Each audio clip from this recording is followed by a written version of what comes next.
Iwo bunons the ones they can acquire when I chatted this pastor. This our Reverend Dr. JP Prophet Ifremonoya. Oh, Mwakame Soludo. Jiweja arrest one of the pastors in Anambra State. Oh, this man, the Lakoko to Soludo to the office of the Governor of Anambra State. De Chodiaka Soludo of Hong Kong or Onwekonyo Nyelianya Soludo, Onwekonya Hakana Okano no Kado Lube.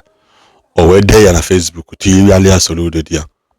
Yota Gudeku ya there countless. Na Soludo Chokata Kwande Dibia. Chowakwana Bakwaya na no noka. Yota go, oh, this man of God, Babu no folia. That's an Anambra to Louis today, based on the bang bang bang bang bang. Banaki Adenia. As a good Sunni Hemele, we also salute him for creating that awareness.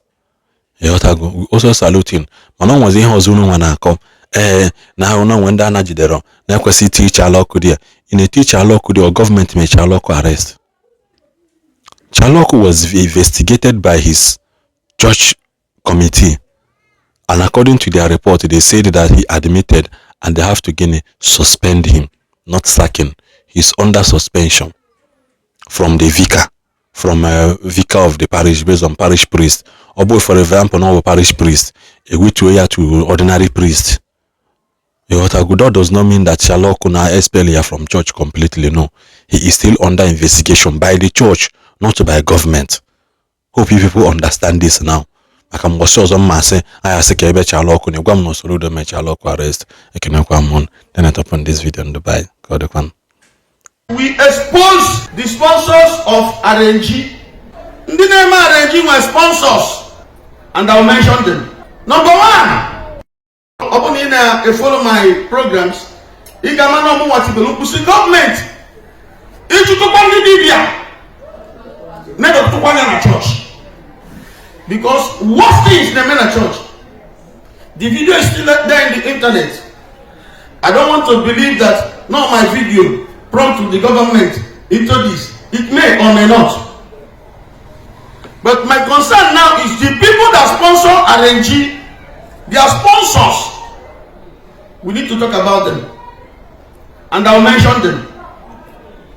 Number one, that person now OJ program na church. Man of God I see na Holy Spirit to barrier. Ni get what 100,000 naira, so 100,000 naira as seed. Ni what your problem are solved. Oh, ni je go je so the seed here. If we sponsor of RNG, it don't help Peter. Oh, ni what je go na man of God should sow seed 100,000, 50,000. Problem got it solved. If so long as sponsor RNG, number one sponsor. I don't know if anybody's hearing me. Makarandina act miracle.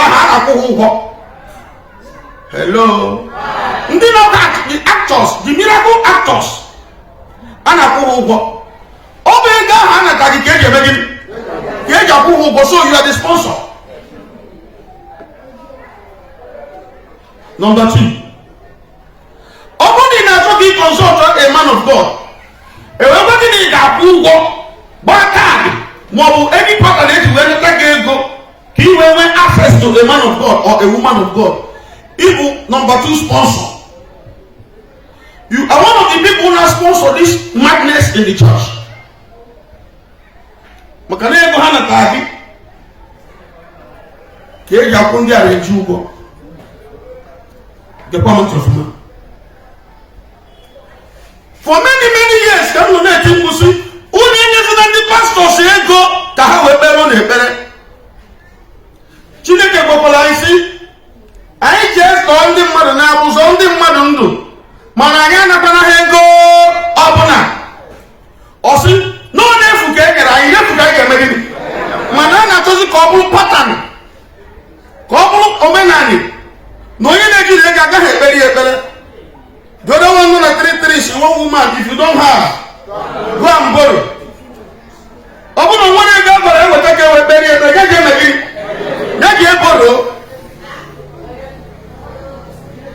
The woman just Stop giving pastors money for prayers. Stop giving prophets money for prayers. Doing that is sponsoring evil. Because onwere Chineke na-eme transactional blessings.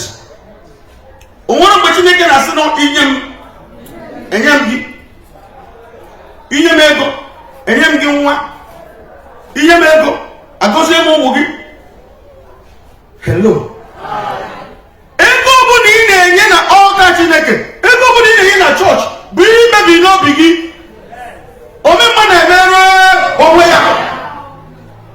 Even Christ n'onwe ya sị ka onye ọbụla nye dịka o kpebiri n'obi ya. Ọ bụghị because na act miracle. Act is a fake miracle. As somebody run to the altar and claim this miracle, he also they claim fake. He not group they go they claim fake. Anything see me and okay. We don't even play from ABS Radio 2 on it at 1999. Before social media, I have started shouting. Radio station to radio station. Go to ABS and check the record. Go to Odenibo and check the record. Go to Minaj Systems Radio and check the record. Those days. Some time ago, I assembled 7 different videos. If you don't know it no more than assemble video. One young man named Miracle and Abati. You better hear me. After me and Konya. Fuka over this same woman paper. Of why I can't go in Lagos. Aki Abatia. Go on Port Harcourt. Ofaki Ani Batia. Agogo on the chamber. Ofaki Ani Batia. A people of Bakariki. Bobo Faka Ofaka. Honorable Jesus was Jesus in Keva. Was the woman. Tan. Aki Abatia. Honorable Aki Medi. Abagopa. When I assembled the video, pastors who need anything involved in that thing, members there were some. Manahamarona. Even though how you get out from the social media, forget to know the regular prophet, regular pastor. Woo! You want to try? Have some na comment section. Nobody who touch not my anointed and do my prophet, you know how. Prophet in the Bonori. Not talking about a prophet in the Zugori. No, they will be wayo. Mbola John Mad. Have you seen anybody saying about my pastor friend? The head rate on honor is not because the more religion of Bedeha. No, fool, but none may be all. Can you make me maybe all? You are not wrong, not biblical. In your pastor go for power better. When I was kidnapped 3 years ago, it was in the media that I was kidnapped. But before they released me, they told me to be careful of my colleagues. Say, be careful, I can do it. Now, have ordinary kidnappers that they have been paid to assassinate me. For them, I know but they go husband, they go to church, they go pastors. Everyone you go prophets. Maka the same one of these Makano Deva. Already are taking on. Because they have taken your money, enjoyed your money, when you have gone there and you walk. Yet now the video never can remember me. Mano more enemy. No, mano more enemy. Because then I'm going to tell you, Pastor Gibble Daddy, I have had a week.